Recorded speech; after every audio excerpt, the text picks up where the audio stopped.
안녕하세요. 신종 코로나가 극성을 부리고 있어 이렇게 영상으로 찾아뵙게 되었습니다.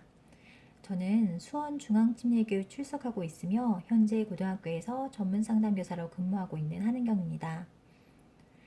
10살, 6살 두 아이를 키우는 엄마이기도 합니다. 강의를 부탁받고 바쁜 시간을 쪼개서 이 영상을 보시는 분들에게 어떤 이야기를 나누면 도움이 될까 오랜 시간 고민했습니다. 저는 상담을 공부했지만 배운 것을 실천하기는 참 어렵더라고요.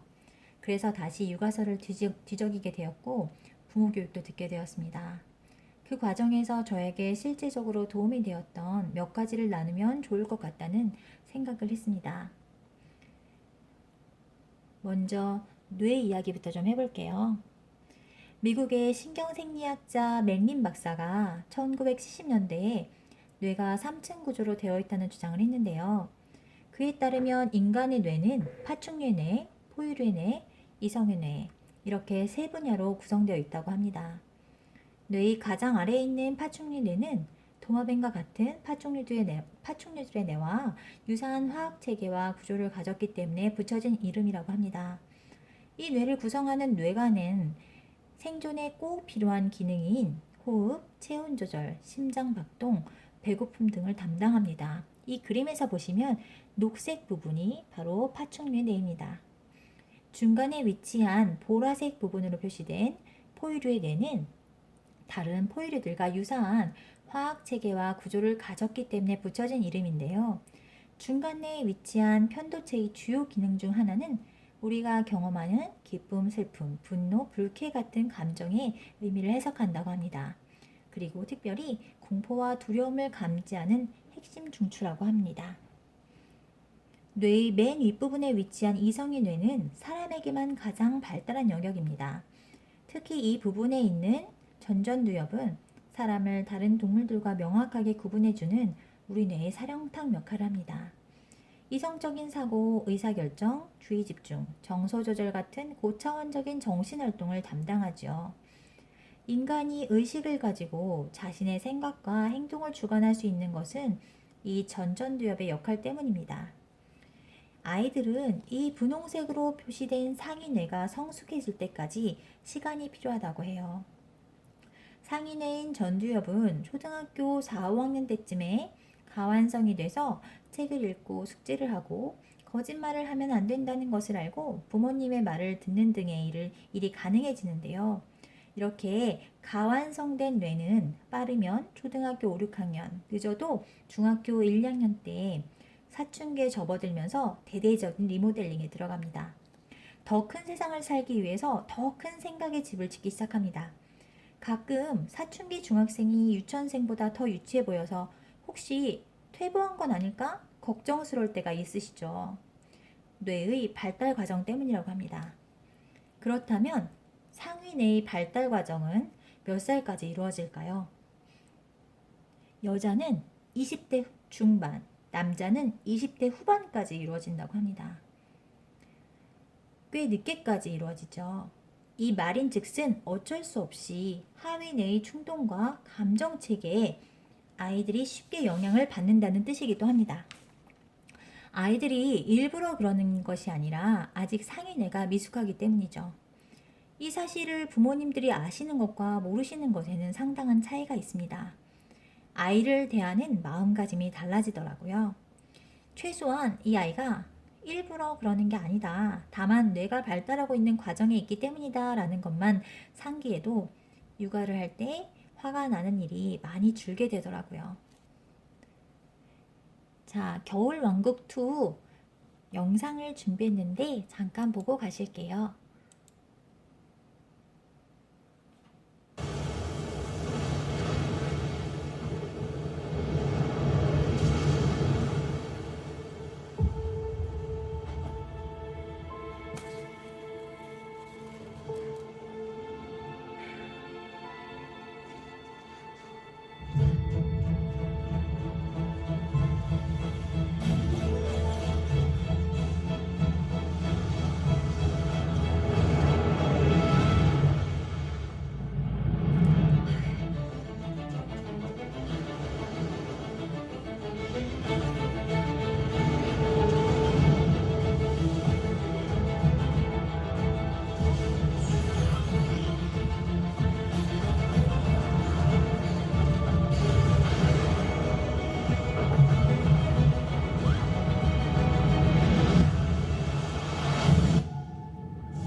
저작권 때문에 광고 영상의 일부만 발췌했는데요.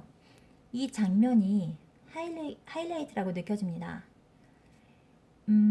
이 영화의 부분을 우리 아이들의 뇌와 연결시켜 보겠습니다.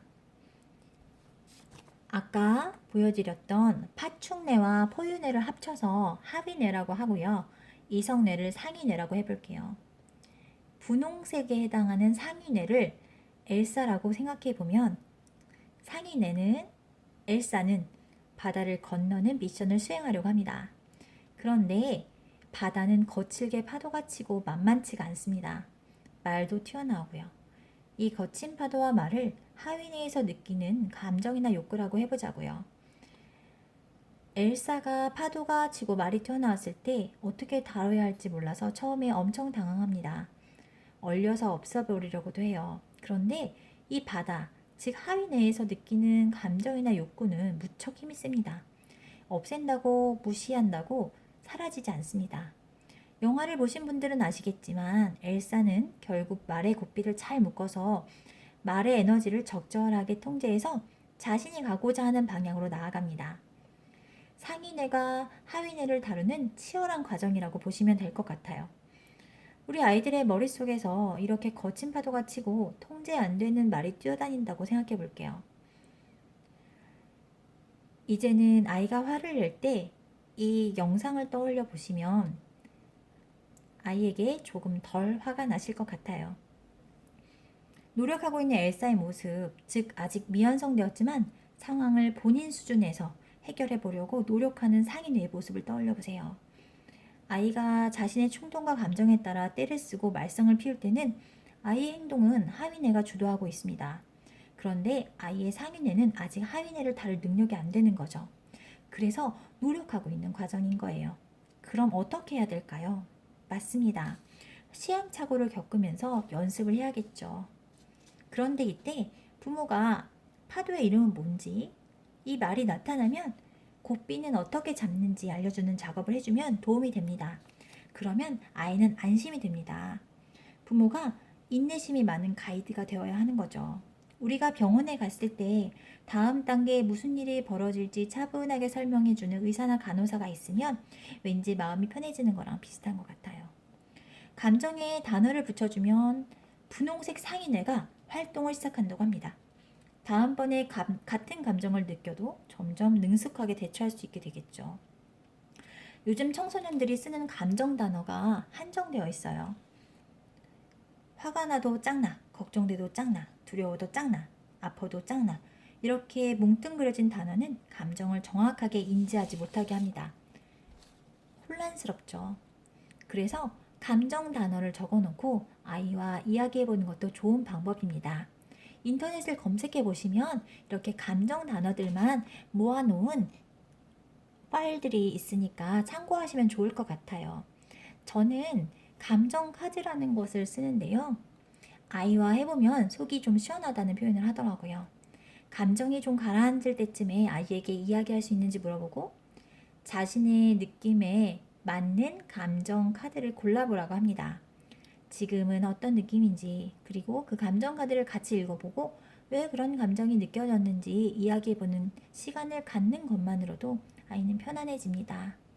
엄마가 화내지 않고 그 감정을 들어주는 것만으로도 아이는 점점 감정을 다루는 법에 능숙해져 갑니다.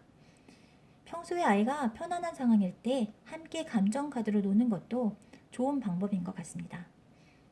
그런데요, 만약에 아이가 위험을 감지하거나 불안하고 무서운 생각이 들어서 안전감을 느끼게 되지 못한 상황이 되면 뇌에서는 어떤 상황이 벌어질까요? 여기 그림에서 보이시는 보라색 중간에 있는 편두체가 활성화됩니다. 아까 말씀드렸듯이 편두체는 두려움을 감지합니다. 편두체에 빨간불이 들어와요. 사는 게 가장 먼저니까요. 이때는 생존을 위해서 뇌가 작동을 시작합니다. 아까 생존을 담당했던 뇌가 어디라고 했죠? 맞습니다. 파충뇌죠. 분홍색 상위뇌에 있던 피가 가장 하위뇌인 녹색으로 표시된 파충뇌로 몰려갑니다. 도마뱀을 생각해 볼게요. 도마뱀이 공격을 받았어요. 그럼 어떻게 할까요? 맞아요. 상대방을 콱 물어버리거나 꼬리가 잘리면서라도 도망을 갑니다. 사람도 마찬가지예요.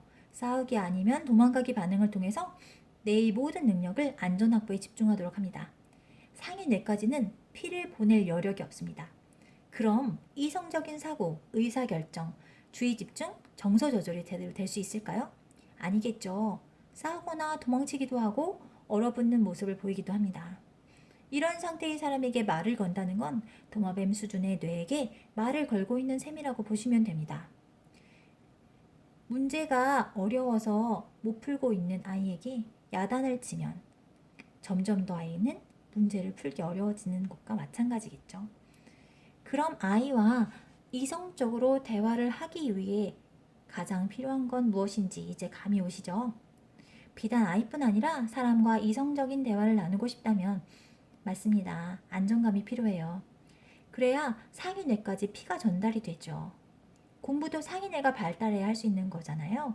공부 잘하는 아이로 키우고 싶으시다면 제일 먼저 아이에게 안전감을 갖도록 도와줘야 된다고 합니다. 그럼 질문 하나 드릴게요. 감정에는 좋은 감정과 나쁜 감정이 있을까요? 네, 맞아요. 감정은 그냥 떠오르는 거지요. 좋은 감정과 나쁜 감정은 없습니다.